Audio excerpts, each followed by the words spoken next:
Olá, bom demais ter você por aqui. Há 15 anos, 6 dos 17 cursos mais concorridos na UFMG eram de licenciatura. Já em 2012 e 2013, nenhum deles figurava na lista. A situação vem melhorando nos últimos 2 anos, de acordo com a Pró-Reitoria de Graduação, mas a baixa procura na UFMG faz parte de um problema mais amplo que afeta universidades do Brasil inteiro, o desinteresse pela profissão de professor. Mas o que está havendo, hein? Quais são as causas e as consequências dessa quantidade cada vez menor de estudantes que optam pela licenciatura?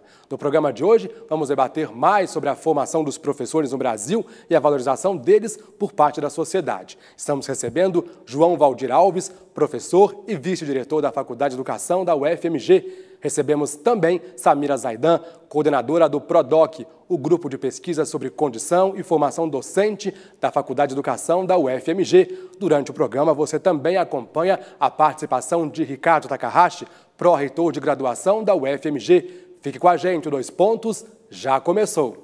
O primeiro computador eletrônico foi um produto da segunda guerra. Ele representava a separação do mundo em dois. A notícia da iria salvar o mundo. Bom, quero começar agradecendo, pela presença de vocês aqui no nosso programa. Muito obrigado pela presença, sejam bem-vindos. Bom, até 2000 a gente tinha uma alta procura, nos cursos de licenciatura. A partir de 2000 a coisa começou a mudar, a gente acabou tendo uma queda brusca na procura desses cursos de licenciatura. Agora a coisa vem melhorando, a gente pode conversar até sobre 2013 e 2014. Mas antes, quero saber se, dado esse contexto, nos últimos anos, a gente tem vivido uma crise na licenciatura. O que vocês pensam?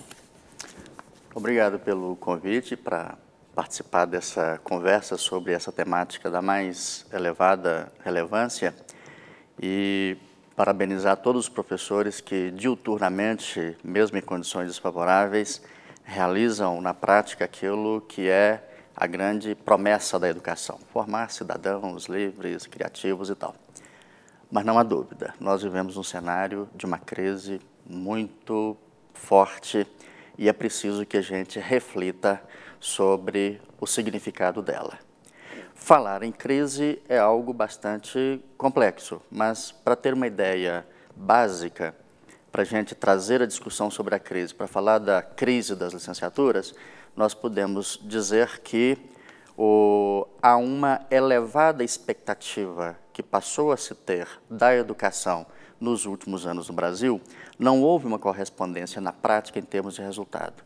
E quanto maior é a nossa percepção de que não há a realização disso que vem sido proposto ao longo dos últimos tempos, maior é a nossa sensação de crise. E no caso da licenciatura, não é apenas uma crise pontual, ela pode ser caracterizada como uma crise estrutural que já se arrasta há bastante tempo. O fato de a gente tentar universalizar a educação, professora, de alguma forma acabou agravando mais ainda essa crise? Sim, porque um dos fatores essenciais dessa crise, assim denominada, é a existência de uma demanda, de um interesse grande da sociedade por uma escolarização para todos, quando, ao mesmo tempo, o profissional que dirige esse processo não tem a valorização que o sistema requereria ou requer, né? Então, a universalização, sem dúvida, é um movimento super importante na sociedade, porque todos têm direito à escola, e especialmente à escola básica, e o aumento da escolarização com a universalização, sem dúvida, ampliou a demanda por professores e, consequentemente, mostrou mais claramente essa distância entre o discurso de valorização da educação e a realidade da valorização do profissional e da materialidade da escola, entre outros fatores. Agora, o contexto econômico, de alguma forma, dos últimos anos, acabou influenciando nessa crise? Por exemplo, os estudantes optarem por outros cursos, o que vocês pensam? E aí acabarem abandonando a licenciatura pelo fato de saberem que no futuro não vão ter um retorno financeiro? Esse é um fator, é um elemento que não tem uma explicação única. É preciso ir na combinação de fatores para pensar o seguinte: o que na ordem econômica, o que na ordem política e o que na ordem sociocultural constituiu esse cenário que fez, de um lado, que houvesse a demanda da expectativa por educação e escola, a ponto de, inclusive, nós avançarmos bastante. Afinal de contas, nós terminamos o século XX comemorando o fato de termos universalizado o atendimento do ensino fundamental. Por outro lado, quanto maior é a expectativa e quanto mais se amplia, isso implica mais recursos. Então, por algum tempo, houve uma correspondência entre a ampliação da oferta e os recursos destinados. Mas, em algum momento, que eu destacaria, principalmente os anos 1980, começou a haver uma falta de sintonia, uma quebra entre a expansão da oferta, o quadro econômico de crise que se instaurou nos anos 80 e uma crise no âmbito do Estado, no sentido de que não apenas as demandas por educação como serviço público, direito de todos, mas também os serviços, a demanda por segurança, por saúde pública, por saneamento público. E esse conjunto de demandas, então, expressou um amadurecimento da sociedade brasileira na reivindicação por direitos, dentre eles o direito à educação, e a incapacidade que o Estado e seus sucessivos governos passou a revelar em termos de dar conta de responder adequadamente a essas demandas. Mas eu acho que ele está pegando também o aspecto do crescimento, das condições sociais. Justamente, as condições financeiras de alguma forma influenciam. Porque você vai ter engenharia, por exemplo, cresceu muito, né? Algumas outras áreas. Pois é, e algo que acontece hoje, no caso da educação, de formação de professores para a educação básica, acontecia nos anos 1980 para a formação de engenheiros. Me lembro de pesquisa realizada no início dos anos 90, que perguntava o seguinte: onde é que estavam os engenheiros formados ao longo dos anos 1980? E não era qualquer engenheiro, era em duas das melhores escolas de engenharia do país, a Poli do Rio de Janeiro e a Politécnica da USP. E a resposta era: menos de 30% deles estavam efetivamente no ramo da engenharia. Por isso criou-se, inclusive, aquele nome para a década de 1980 como a década perdida. De lá para cá houve uma inversão. Os cursos de engenharia passaram a ser valorizados porque o Brasil retomou o crescimento econômico, e ao retomar o crescimento econômico nos últimos 10, 15 anos e ampliar a oferta de empregos a ponto de nós atingirmos praticamente uma situação de pleno emprego, é claro que muita gente, mesmo de posse do diploma de licenciado, preferiu outras ocupações ou que tinham maior prestígio ou que ofereciam uma maior rentabilidade em termos de salário. Ou seja, não é só um motivo só. São vários motivos. Não é? São vários. E o econômico tanto pode ser um problema na época da crise, como pode ser um problema na época da bonança. Porque na época da crise impacta do ponto de vista do conjunto dos elementos que fazem, né, as pessoas orientarem a sua expectativa em relação a uma área ou outra, e numa relação de bonança atrai para outros setores profissionais que, em princípio, tinham sido formados para ser professores.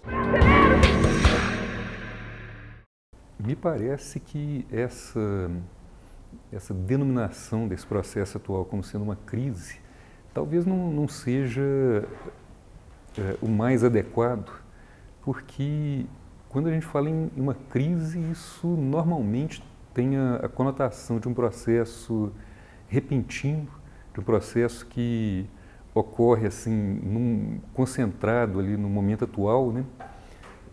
Algo que aconteceu de repente e que está longe de ser esse o caso das licenciaturas.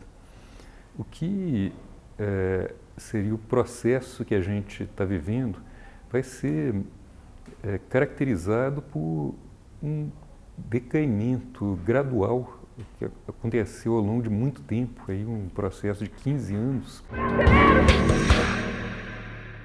A procura pelo curso, ela diminuiu, embora ela exista, quer dizer, há uma procura suficiente para se ter alunos em todos os cursos, mas ela diminuiu em função dessas condições, as condições das escolas, a condição salarial, a realidade, digamos assim, de um contexto onde a violência também chega na escola.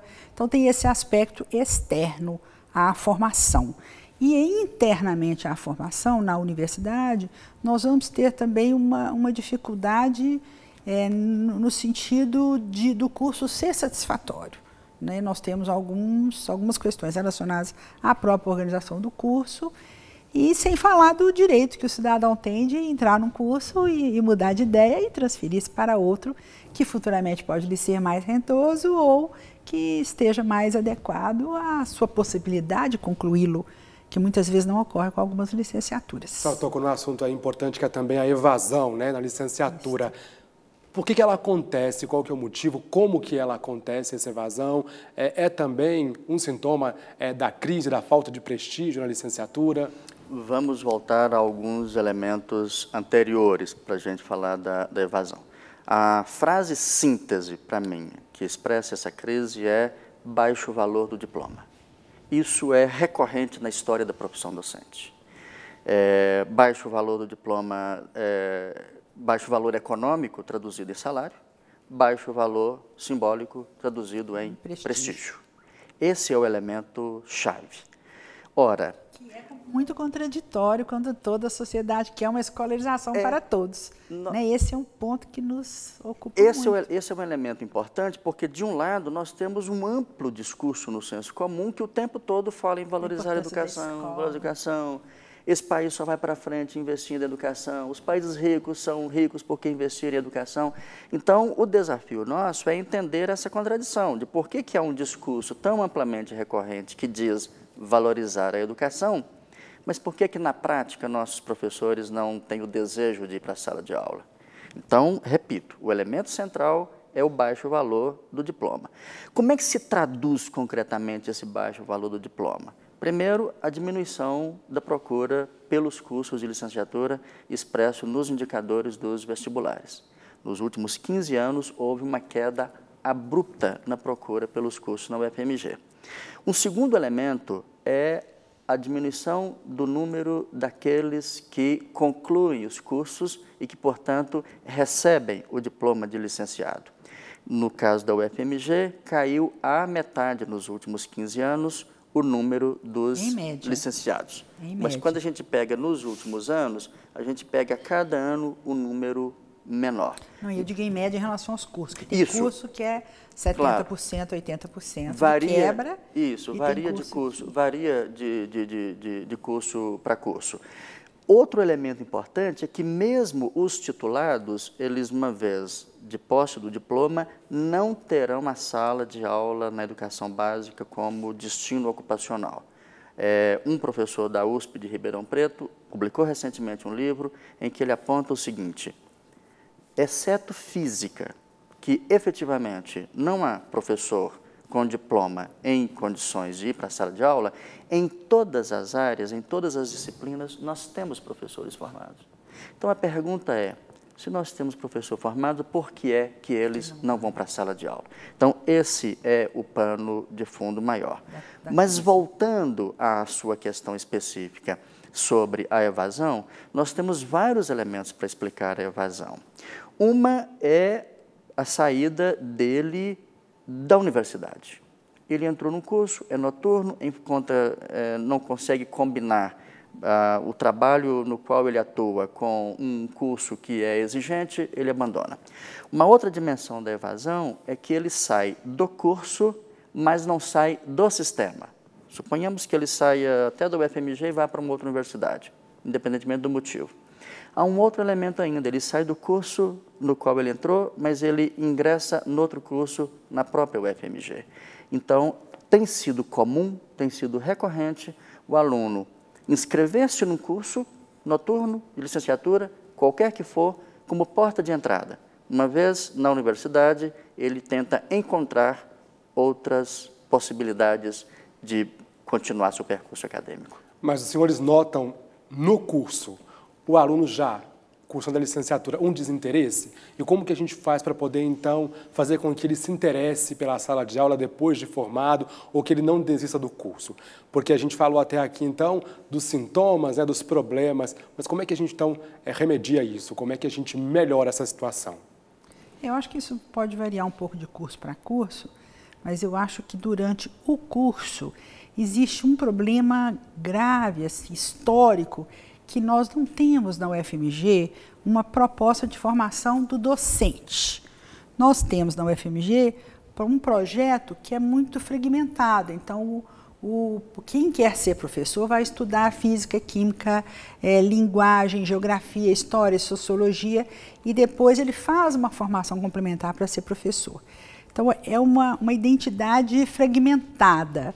Você não tem um curso para formar o professor com o objetivo principal de entender a escola. Esse é um aspecto. Por que não tem? Porque o curso atual ele é uma adaptação ao bacharelado. Cada área dessa tem o seu bacharelado e fez historicamente um momento em que foi preciso formar professor, fez uma adaptação e criou então a licenciatura. Então são cursos dentro de cada curso. A licenciatura tem menos prestígio, né? Ela é menos valorizada, é menos incentivada. E esse eu acho que é um fator assim, decisivo para o progresso do aluno dentro do curso. O que a gente nota, principalmente no final do curso, nós da Faculdade de Educação que trabalhamos com esses alunos, é que quando ele vai construir a sua relação com a escola, a sua posição de professor, ele já está no fim do curso. Há um elemento que talvez seja importante destacar, o curso de licenciatura habilita o professor para atuar na educação básica. Para atuar no ensino superior, a legislação não exige licenciatura. Como é que é o percurso para formar o professor do ensino superior? Ele faz graduação, entra geralmente numa pesquisa, faz o seu mestrado, faz seu doutorado e, de posse do diploma de doutor, ele faz o concurso para ser professor na universidade. E como há internamente à universidade uma forte hierarquização entre isso que Samira acabou de dizer, que valoriza mais a bacharelado que a licenciatura, é o que nós chamamos de um viés bacharelizante da formação, então, internamente aos processos de formação, o aluno já começa a ter a sua subjetividade minada, por assim dizer, porque um conjunto de elementos começa a ser apontado para ele como se ele vai fazer licenciatura, se ele optou pela licenciatura é porque vai fazer uma coisa menor. Porque tem menor valor o diploma. Então, isso é problemático, tanto em termos do percurso de formação, porque vai criando nele um desinteresse, porque combina efetivamente com uma expectativa baixa em termos de retorno profissional que ele terá no exercício da docência na educação básica e, sobretudo, na rede pública, que é o maior empregador desse profissional, mas, ao mesmo tempo, esse professor formador de formadores, formador de professores, que fez o percurso bacharelado, mestrado, doutorado, e que agora costuma, às vezes, desvalorizar a licenciatura, ele tende a se queixar do nível cada vez mais precário dos alunos que vêm fazer biologia, química, engenharia, medicina e assim por diante. Então, internamente, a universidade reforça a hierarquização que valoriza bacharelado e desvaloriza a licenciatura, mas faz com que os próprios professores sintam ou tendem a dizer que tem havido uma precarização na educação básica, o que faz com que os alunos cheguem mais fracos. Ora, se nós não revertermos, então, esse processo para formar bem os professores, para garantir uma educação básica, nós continuaremos uma tendência que nos levará a detectar alunos cada vez mais fracos, mais frágeis, chegando ao ensino superior. Porque é um círculo vicioso, né? Agora, eu quero saber o seguinte, se esse desinteresse pela licenciatura acaba comprometendo a qualidade dos cursos, o desempenho desse estudante de licenciatura e a atuação dele no mercado de trabalho. O que vocês pensam? Compromete porque uma coisa é fazer um investimento ao longo de 4 ou 5 anos em algo que você projeta no futuro, a realização de um projeto. Você faz um elevado investimento, inclusive à custa de muito sacrifício. Agora, quanto menor a expectativa que você projeta nesse futuro, menores são os motivos que você tem para fazer esse investimento. Então, isso atinge a subjetividade do aluno e nós percebemos, infelizmente, no cotidiano da sala de aula, uma tremenda desmotivação dos nossos alunos. Como é que se revela essa desmotivação? Os alunos se matriculam, enchem as turmas e ou não aparecem ou simplesmente eles começam a abandonar, num fenômeno semelhante ao que nós observamos há tanto tempo no ensino médio, por exemplo. Então, isso é dramático porque a universidade faz um elevado investimento em termos de ampliação da oferta e nós não temos dado conta de fazer com que haja uma correspondência ideal entre o número dos que entram e o número dos que são titulados e, portanto, em condições e desejosos, sobretudo, de ir para a sala de aula. E aí fica uma pergunta que é incompreensível para mim, por que uma universidade ou por que as universidades convivem com isto há décadas. Quer dizer, em 1990, eu fiz um estudo sobre a licenciatura em matemática, por exemplo. Os índices de lá para cá são praticamente os mesmos. Quer dizer, por que nós temos uma perda, uma evasão e uma quebra no número de concluintes acima de 70%? Quer dizer, isso é inaceitável numa instituição pública. Quer dizer, existe um poder, existe uma força, existe uma discussão aí que precisa ser melhor equacionada. Por que isso continua acontecendo? Talvez seja importante agora trazer aquilo que é o nosso fazer, para além do trabalho de formação, o trabalho de pesquisa. Exato. Que é com isso que se ocupa o PRODOC, que é o núcleo de pesquisa sobre condição e formação docente.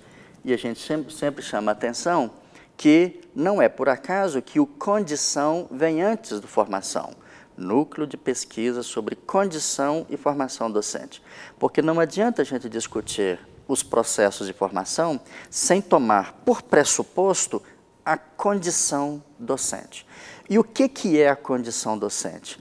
São as condições objetivas no interior da escola básica que operam na ordem econômica, na ordem política, na ordem social, na ordem cultural, na ordem da subjetividade, são as condições concretas, objetivas que os professores enfrentam no cotidiano da sala, no cotidiano do exercício profissional. E aí a conversa se amplia, porque é preciso que a gente tenha em mente e reflita sobre a seguinte questão: que condições objetivas são essas? E a resposta, invariavelmente, são condições cada vez mais precárias. 20 anos, por quê? Não mudou nada a partir do seu estudo? Essa é a minha pergunta. Essa é a pergunta que eu sempre tenho feito à universidade. Se eu posso dar uma opinião, acho que é um conjunto de fatores. Mas o fator decisivo para isso é a valorização do bacharelado em detrimento da licenciatura como uma posição dominante, né, inclusive nos canais, nos órgãos de decisão da universidade, e talvez a gente possa dizer que é o distanciamento provocado desse projeto da realidade da escola básica, a partir das questões que o João colocou, da própria formação desse profissional que forma o futuro professor. Então, a realidade da escola básica, ela modificou muito com a universalização. Então, o profissional, as exigências são maiores no sentido, em múltiplos sentidos que a gente pode tocar daqui a pouco. Mas acredito que o curso não tem isso em vista e então o profissional que entra ali e quer se formar, ele sente um distanciamento muito grande. Mas é um problema de currículo, é um problema de investimento, de recursos, o que é? Que acontece na universidade? Concepção de curso, a concepção profissional.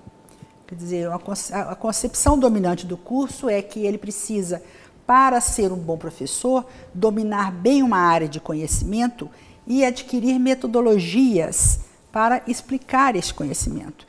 E não é isso é uma visão simplificada, é uma visão pobre do que é a docência. A docência é você trabalhar, principalmente no ensino fundamental e médio, sabendo que você está formando novas gerações. São adolescentes e jovens, são crianças. Então, há um processo formativo. O professor intervém nesse processo formativo. O professor coordena esse processo formativo. Então, ele precisa dominar o conhecimento, não o conhecimento voltado para a pesquisa sobre o próprio conhecimento, mas ele precisa dominar o conhecimento para ensinar.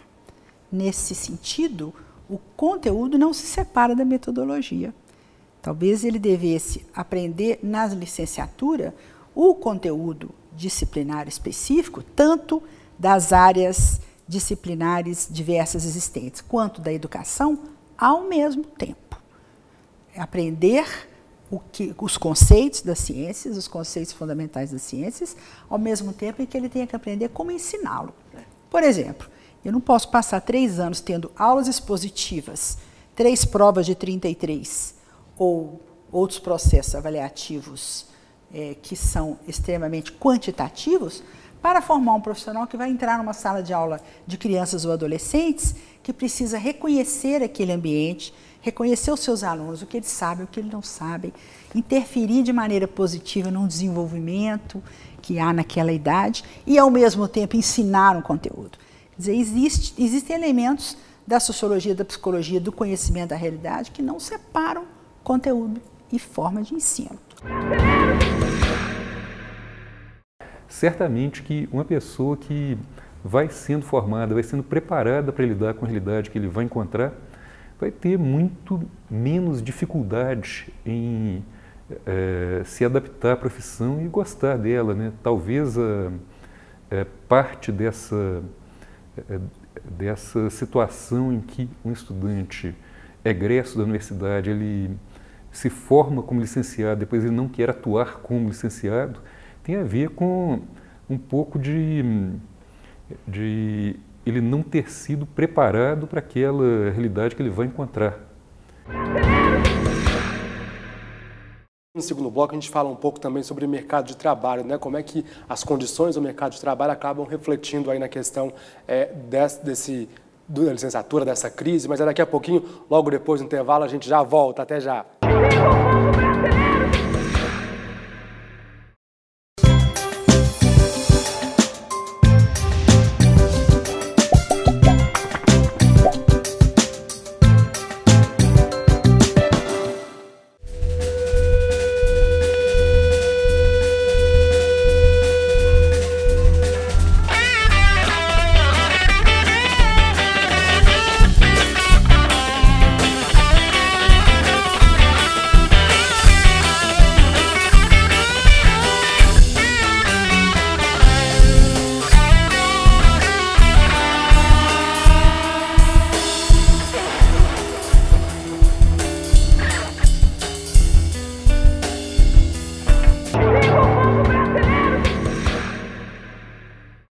Quero saber o seguinte, se a gente está conseguindo formar bem esses professores, principalmente na era digital, o que você pensa?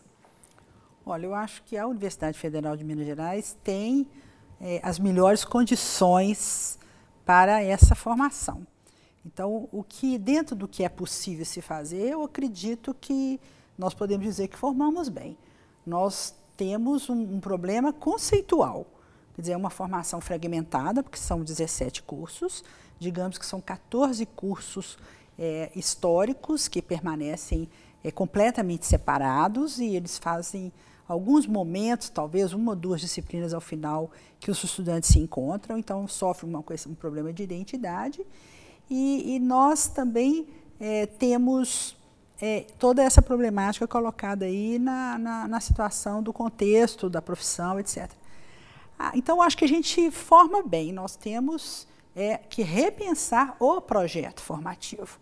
A questão das tecnologias é um aspecto a ser bem pensado, porque foram incorporadas muitas tecnologias nessa formação, mas se você não tem uma escola básica tecnologizada para que isso se efetive profissionalmente falando, e provavelmente algumas dificuldades com professores já mais velhos, digamos assim, na profissão, já mais antigos na profissão, tanto na educação básica quanto na educação superior. Então, eu diria que a tecnologização dos cursos, no sentido do uso mesmo do potencial dessa tecnologia, ele é lento, mas que vem ocorrendo, sim. Professor. Acho que uma questão importante para a nossa reflexão é perguntar o seguinte: o que é a docência?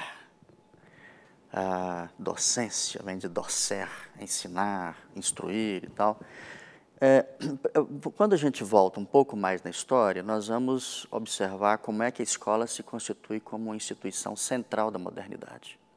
Lá no século XIX, ao longo do século XX, além de ser uma instituição central, os profissionais que nela atuavam, os professores, eram aqueles que tinham o domínio do conhecimento, o domínio do saber acadêmico, o domínio do saber científico. Portanto, não apenas a instituição era central do ponto de vista da posse e da distribuição do conhecimento, como o profissional na escola era essa voz da autoridade. Acontece que nos últimos anos, e esses últimos anos aí, vamos situar os últimos 30, 40 anos, principalmente com o advento de novas mídias, seja, por exemplo, o modo como a comunicação tornou-se possível em larga escala, por aparatos de massa, seja a televisão, seja o computador. Então, desloca-se bastante, retira-se bastante a centralidade, tanto da instituição escolar como difusora de informação, quanto do professor na realização dessa tarefa.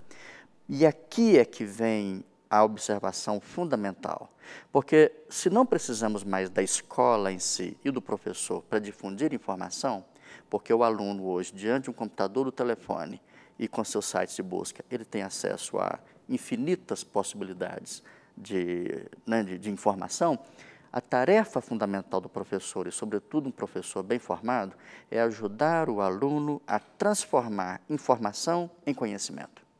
E mais que isso, permitir que ele aprenda a se orientar tanto na vida pessoal, social e profissional, para transformar esse conhecimento em orientação para a sua vida prática. Então, como dizia o nosso mestre Neidson Rodrigues, informação de menos faz mal, mas informação de mais também faz. É preciso um profissional bem formado para permitir a esses estudantes bem dosar, não apenas em termos de volume de informação, mas principalmente em termos de o que fazer com essas informações. Nesse sentido, o professor precisa necessariamente conhecer essas novas tecnologias digitais, o que não é uma tarefa fácil. Esse tem sido um dos pontos de tensão na relação professor-aluno, porque se os professores, no máximo não, com um esforço muito grande, fazem uma migração de toda a base que sustentou a formação deles tempos atrás, e os alunos que já são nativos das tecnologias digitais, tem algum momento que eles não falam a mesma língua. Ao não falar a mesma língua, pode haver uma tensão. E essa tensão os professores ressentem o tempo todo no cotidiano, e a expressão disso é o famoso desinteresse dos alunos pela escola e pela sala de aula. Então, eles precisam se aproximar mais do universo do aluno. Quero saber, então, se nessa licenciatura ele tem essa oportunidade, através de estágio e também da prática mesmo, né, de experiências práticas. A oportunidade tem, a questão é se ele tem dado conta de fazer isso. E é preciso verificar também se não estamos glamorizando demais as novas tecnologias. Isso que eu quero pontuar, porque a escola tem uma função central de socialização. Então, por mais que são informações que a tecnologia traz, tudo isso que o João falou que eu concordo, mas a escola, o papel dela não é só esse.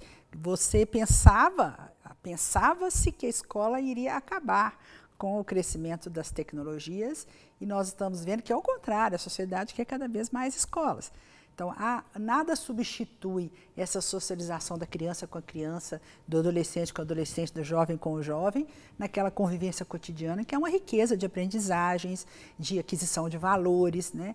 E as tecnologias entram como recursos, elas não são tudo, elas são recursos que dão um up, dão um salto, né? Porque você tem possibilidades muito maiores.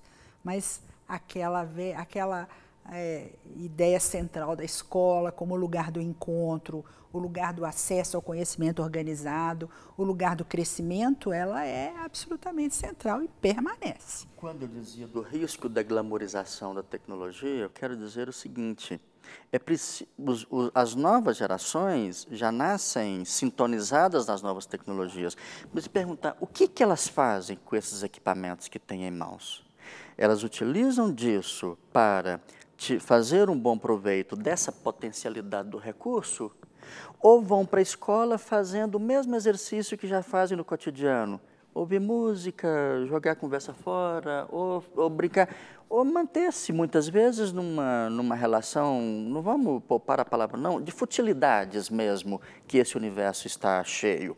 Ora, ir para a escola com essas tecnologias para continuar fazendo a mesma coisa que já faz fora dela, então não precisa escola.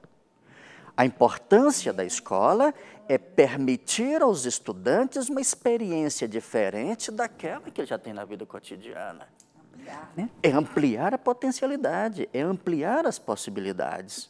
Então, realizar isso significa, muitas vezes, levar para o aluno uma exigência de fazer coisa que ele não está, naquele momento, predisposto a fazer. Eu, pessoalmente, estou numa bronca danada com essa história de que é preciso fazer da escola um lugar interessante. Interessante é coisa do domínio subjetivo. Coisas interessantes, para mim, é o que me afetam aqui e agora. Mas a vida social não é feita só de coisas interessantes. A escola precisa ultrapassar a relação do interesse imediato e dar conta das coisas relevantes.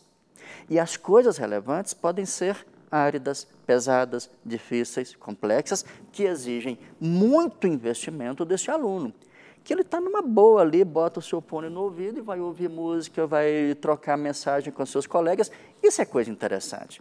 Mas preciso perguntar o seguinte, qual é a relevância desse ato rotineiro que as pessoas fazem? Se a escola não permitir a eles uma experiência diferente, repito, não precisaríamos de escola, não. Deixa as pessoas fazendo aquilo que elas já fazem fora da escola. Qual a contribuição, né? Fica o questionamento. Mas as experiências práticas, para além desse convívio com as novas tecnologias, quero saber como que os estudantes, como vocês avaliam que os estudantes da licenciatura têm tido essa experiência prática através de estágios, enfim. O que vocês pensam? Olha, tem um tempo grande destinado ao estágio nas licenciaturas. E os estudantes vão às escolas. Em muitos cursos, como o que eu trabalho, por exemplo, nós inserimos os estudantes na sala de aula, nos eventos e projetos da escola, fazemos uma relação interativa com os professores da escola básica, fazemos reuniões na escola básica com os nossos estagiários, ou seja, ele tem a possibilidade de viver esse dia a dia e tem a possibilidade também de levar novas propostas metodológicas ou tecnológicas para a escola, ao mesmo tempo em que nós abrimos o nosso interesse como pesquisadores, junto com os estudantes sempre que possível, para analisar situações que a escola vive e procurar respostas para essas situações, seja refletindo, estudando, pesquisando, né? Então, tem tido alguns projetos de estágio e de contato com a escola mais arrojados, que proporcionam esse tipo de contato. E tem tido outros que muitas vezes não conseguem chegar a esse ponto. Caberia aí uma discussão dos projetos curriculares existentes. De todo modo, a questão prática, ela não resolve o problema do projeto da formação do professor. Você vai ter a teoria e depois a prática. Quer dizer, esse é um problema que o conceito de licenciatura hoje existente é como se a prática fosse uma aplicação da teoria. E, na prática, a teoria é outra. Né? Não é bem assim. Então, os estágios, acredito que a gente tenta desenvolvê-los bem, mas essa relação teoria e prática está por ser feita. Quer dizer, a fragmentação entre os cursos e dentro do próprio curso dificulta isso, porque o aluno vê a parte do conteúdo muito separada de como ensinar. Né? Então, cria esse certo distanciamento. Veja, produção, sistematização e difusão de conhecimento é uma coisa extremamente complexa. Nós temos que refletir, então, como é que isso é feito ao longo do tempo. É comum uma certa visão saudosista da escola. Ah, mas no meu tempo a escola pública era boa, por que ela ficou tão ruim, tal. Ora, quando nós olhamos mesmo para uma cidade como Belo Horizonte, damos conta de identificar alguns exemplos dessa boa escola pública, não podemos perder de vista que ela era uma escola boa para poucos. Então, completamente elitizada. Eu digo que, com frequência, que nós estamos, na realidade, pagando caro o preço de uma conquista. Nós não estamos dizendo, desde o século XVIII, no mundo ocidental, e desde o final do século XIX, pelo menos no Brasil, que a educação é direito do cidadão e dever do Estado? Pois bem, todos, ou quase todos, vieram para a escola. Vieram os das periferias, os das roças, os indígenas. Vieram, inclusive, aqueles que não querem nem saber de escola, aqueles que não têm ainda uma predisposição para a escolarização. Há até algum tempo atrás, sei lá, 50 anos atrás, aqueles que não se adaptavam aos rituais da escola e suas exigências eram mandados de volta para casa e ninguém ficava corado com isso. Cada 100 que entravam no primeiro ano formavam 20. Mas a consciência do nosso tempo já está muito clara e muito consolidada que agora a escola não pode mandá-los de volta para casa. A escola tem que acolher e garantir a eles um atendimento, inclusive um atendimento de qualidade. É esse o desafio que nós estamos vivendo na nossa época. Coisa simples. A escola abriu suas portas a todos e é preciso que ela agora dê conta de garantir um ensino de qualidade a todos. Então, ao realizar essa tarefa, nós temos que fazer uma mudança no âmbito da cultura. Porque não é mais suficiente apontar nos elementos do domínio econômico, ainda que muito relevantes, para explicar os nossos problemas de escolarização. Nós temos que ir no domínio da cultura e perguntar o seguinte: para além do discurso que é desvalorizar a educação, como é que a nossa sociedade se situa efetivamente em termos de valorizar o esforço, a disciplina, o método, a organização, o rigor que esse conhecimento sistematizado exige para que se tenha acesso a ele?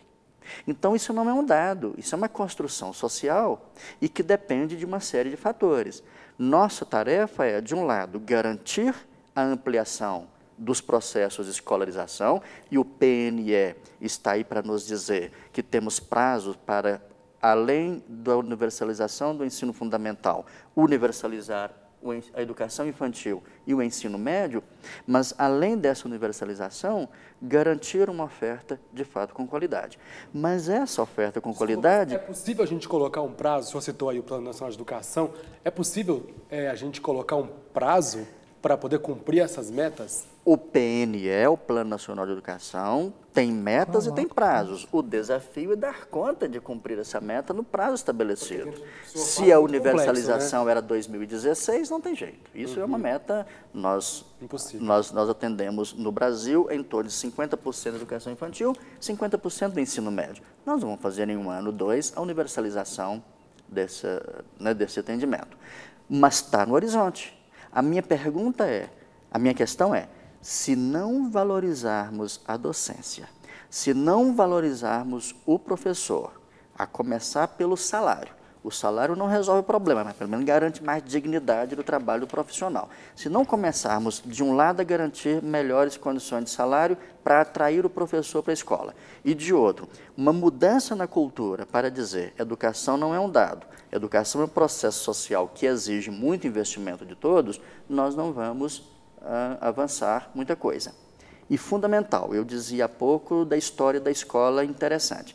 Tem sido dito que a escola tem que ser um lugar interessante para os alunos. Ora, a escola tem que ser um lugar, primeiro, interessante para os professores. Se não transformarmos a escola num lugar interessante para os professores, daqui a 30 anos estaremos aqui discutindo os mesmos problemas da crise de hoje. A gente sabe que o salário de um professor brasileiro é de R$ 1.690 para 40 horas semanais, né? O piso nacional. Por que, então, a gente sabe que é baixo?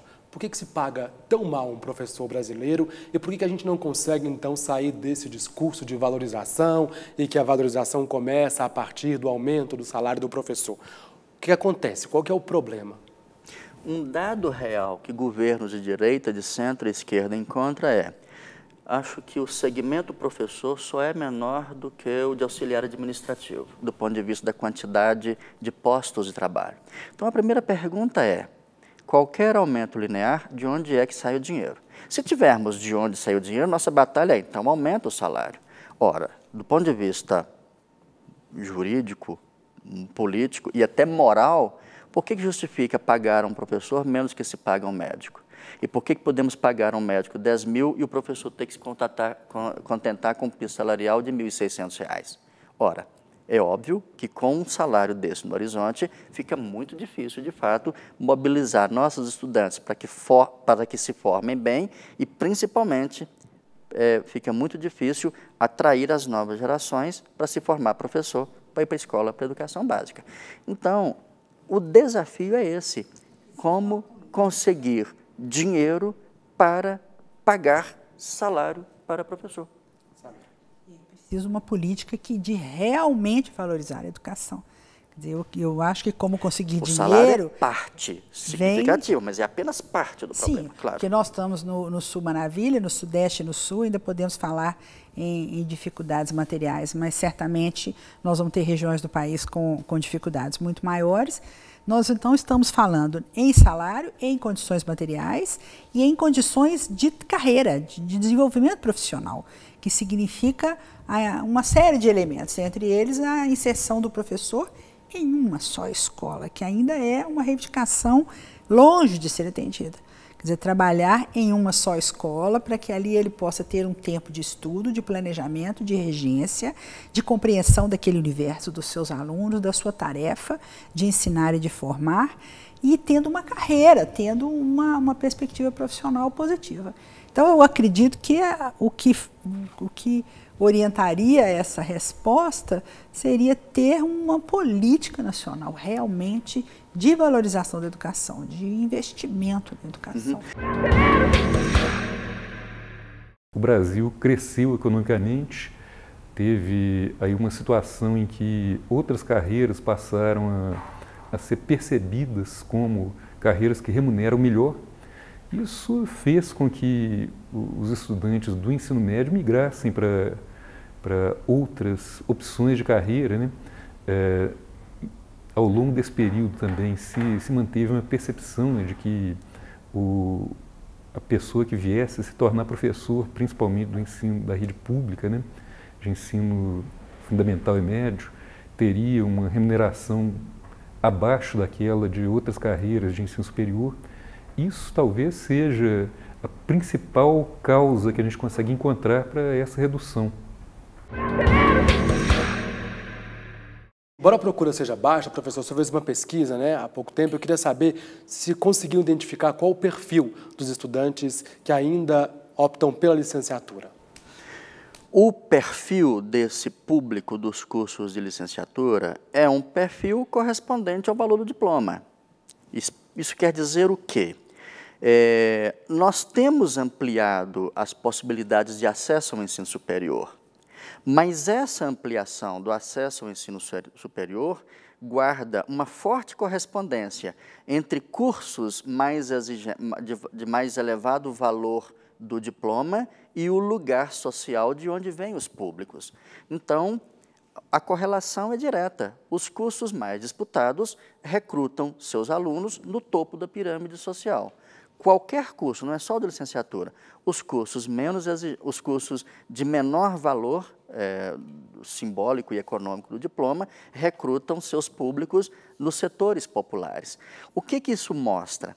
Mostra que, ao ampliarmos a oferta do ensino superior, aqueles que estão nos setores populares e que a duras penas, a custo de muito sacrifício, conseguem ter acesso ao ensino superior, de modo geral, vão para os cursos menos prestigiados, por exemplo, os cursos de formação de professor. Isso em si não é problema, afinal de contas, nós temos pessoas saindo de um universo em que quase ninguém ou ninguém tinha acesso ao ensino superior e que agora começa a ter. O problema é que muitas vezes passa a predominar em alguns cursos um público que já vem de uma formação básica precária, porque do ponto de vista socioeconômico, essas pessoas que estão na base da pirâmide são exatamente aquelas que tiveram uma escolarização básica mais precária. Portanto, já na origem social delas está o forte corte de qual vai ser o destino de escolarização em nível superior e, portanto, de nova ocupação delas depois, quando tiverem de posse do diploma. Vou perguntar algo muito polêmico aqui, mas é preciso ser questionado se os cursos de licenciatura têm sido encarados pelo poder público como um lugar de alocação desses profissionais de baixa renda, dessa camada mais popular, tem sido visto tão somente... Não é isso, não é isso. Não é por uma malvadeza que isso acontece. É processo social. É processo. As pessoas, quando vão fazer a escolha do curso superior, elas combinam duas coisas, o desejo e o cálculo que ela faz de efetivamente das possibilidades. Então, de posse da nota do Enem, os alunos calculam, meu desejo é esse, então vai lá e crava a medicina. Mas quando ela vê a pontuação dela, ela fala, minha chance é esse curso menor. Esse tem sido um dos fatores que explicam, após a adesão da UFMG no SISU, o fato de ter havido, numericamente, um crescimento estrondoso da procura pelos cursos, mas muitos deles terem tido dificuldade de compor as turmas. Porque uma coisa é o desejo de alunos do país inteiro de fazer um curso da UFMG. Outra coisa é quando ele mede efetivamente suas possibilidades e condições e faz os cálculos, ele se matricula na escola que está mais próxima da casa dele mesmo. Deixa eu acrescentar algo. Eu acho que não tivemos, bom, na minha idade eu posso dizer isso, não tivemos na história recente do Brasil um investimento tão grande em educação quanto nos últimos anos. Sim. Porém, a nossa herança é de que na década de 50, 40, 50, metade da população brasileira é analfabeta. Então, os estudantes de classe popular que hoje estão na escola, os seus pais não têm curso superior. Exatamente. Então, a nossa herança de problemas ela é muito grande, por isto o investimento ele tem sido amplo, embora a gente viva agora um momento de crise financeira, mas nos últimos anos não se pode falar que faltou recurso para a educação, tivemos muitos recursos, mas não o suficiente para fazer essa política de socialmente dar o retorno que se quer com uma escolarização de qualidade para todos. Rapidamente, greve é uma boa saída, é uma alternativa para essa valorização do professor? Eu preciso perguntar isso. É a única alternativa possível? A luta é a única alternativa possível.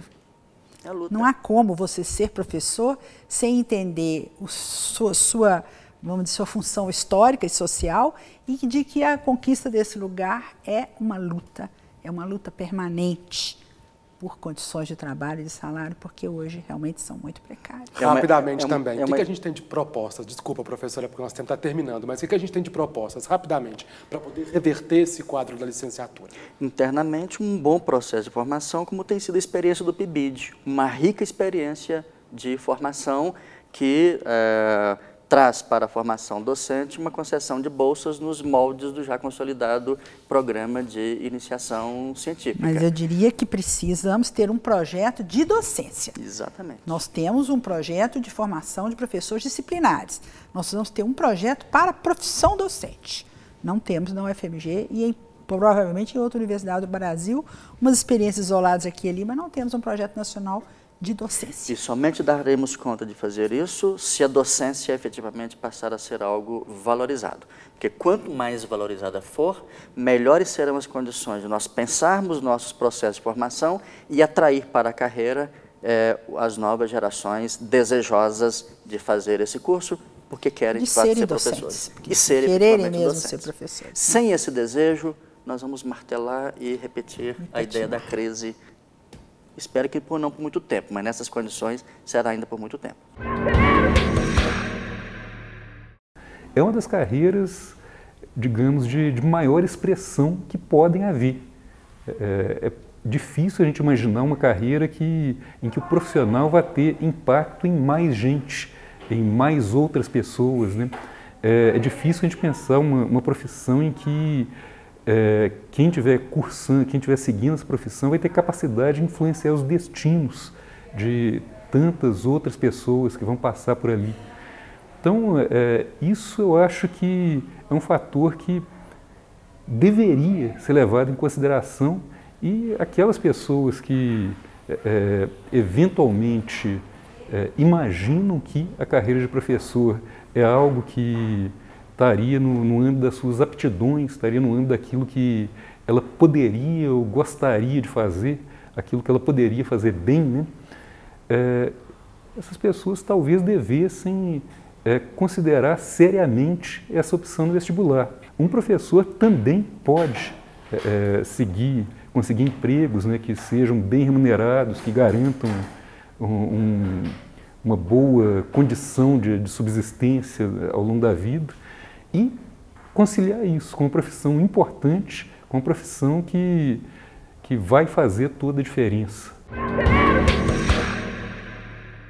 Olha, a gente tem um público amplo de várias idades, mas um público bom de estudantes que estão fazendo o Enem, começam a se preparar agora para o Enem, sempre nos assistem, mandam recado, porque usam muitas das vezes o que vocês passam no programa para poder ser colocado nas redações, enfim, as discussões.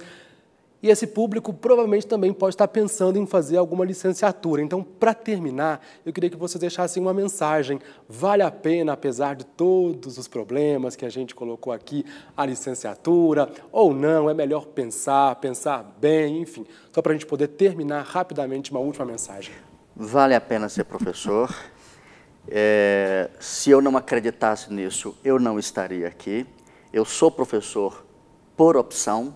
Desde quando eu fiz o meu ensino médio, eu disse, eu quero ser professor, e não tem nada mais gratificante do que, 20 anos depois, reencontrar ex-alunos que me dizem, valeu a pena ter sido seu aluno. Lembra aquela coisa que você diz naquela época, só muito tempo depois é que eu fui entender direito? É isso que é compensador.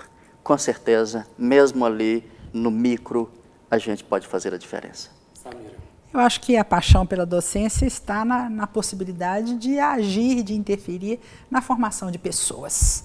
Formar as crianças, os jovens, os adolescentes, é o grande desafio, né? Então, isso é que é a paixão, é você poder trabalhar numa profissão que não é nem mais fácil, nem mais difícil do que muitas outras, mas ela tem esta característica, formar gente. Desafiadora sempre. Isso aqui é muito rico. Ok, quero agradecer demais a presença de vocês, por Nós terem agradecemos aceitado a oportunidade. aqui vir nesse programa, que não é no mês de outubro, normalmente a imprensa sempre faz essas discussões no mês de outubro, mas é bom que a gente faça durante todo o ano, então convido vocês para estarem aqui outras vezes, para a gente poder discutir, porque sobrou pergunta, faltou tempo, enfim, Será obrigado. Um prazer, viu? Com certeza voltaremos, será Valeu. gratificante voltar a discutir essas questões com vocês e com o nosso público. Obrigado, claro. Professor. O programa de hoje termina aqui. Entre em contato com a gente pelo e-mail tvufmg@ufmg.br. Um grande abraço a todos e a todas e até a próxima.